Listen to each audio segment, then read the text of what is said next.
Hi guys, ఈ షార్ట్లో మనం పసిఫిక్ రింగ్ ఆఫ్ ఫైర్ గురించి నేర్చుకుందాము.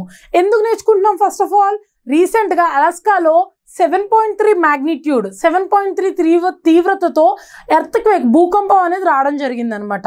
అది it's a part of seismically active Pacific ring of fire అనమాట. So it's a part of Pacific ring of fire అనమాట.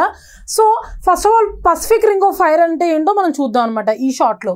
So ఏదైతే పసిఫిక్ ఓషన్, ఏదైతే పసిఫిక్ మహాసముద్రం ఉంది చూసారా, దాని ఎడ్జెస్లో రీజన్స్ ఉంది చూసారా, ఇక్కడ వాల్కెనోస్ అవ్వచ్చు, ఎర్త్ క్వేక్స్ అవ్వచ్చు, వాల్కెనోస్ అవ్వచ్చు, ఎర్త్ క్వేక్స్ అవ్వచ్చు, వాల్కెనోస్ అవ్వచ్చు, ఎర్త్ క్వేక్స్ అవ్వచ్చు. ఇవి ఫ్రీక్వెంట్గా ఇక్కడ రావడం జరుగుతుంది. అంటే సీస్మికల్గా బాగా యాక్టివ్గా ఉంటుంది అనమాట ఈ రీజియన్ అనేది.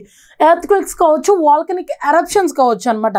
సో ఇది రీజియన్ అనేది బాగా యాక్టివ్ ఉండడం వల్ల మనం ఒకసారి కరెక్ట్ చేసుకుంటూ పోతే డాట్స్ని, అంటే ఎక్కడెక్కడ ఎర్త్ క్వేక్స్ వస్తున్నాయి, ఎక్కడెక్కడ వాల్కెనిక్ ఎరప్షన్స్ అవుతున్నాయి అని చెప్పేసి మనము కనెక్ట్ చేసుకుంటూ పోతే ఇది ఒక థ్రెడ్ ఆర్ రింగ్ లాగా మనకి కనిపిస్తుంది అనమాట. అందుకే దీని పేరు వచ్చేసి పసిఫిక్ రింగ్ ఆఫ్ ఫైర్ అనేది రావడం జరిగింది. ఇది ఒక స్ట్రింగ్ ఆర్ థ్రెడ్ లాగా ఉంది కాబట్టి.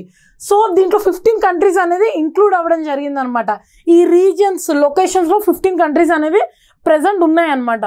సో ఈ డీటెయిల్స్ కనుక కంప్లీట్గా తెలుసుకోవాలనుకుంటే లింక్ అనేది డిస్క్రిప్షన్లో ఉంది. If you want to watch the whole video or whole topic of Pacific Ring of Fire, you can just go and watch it anamata.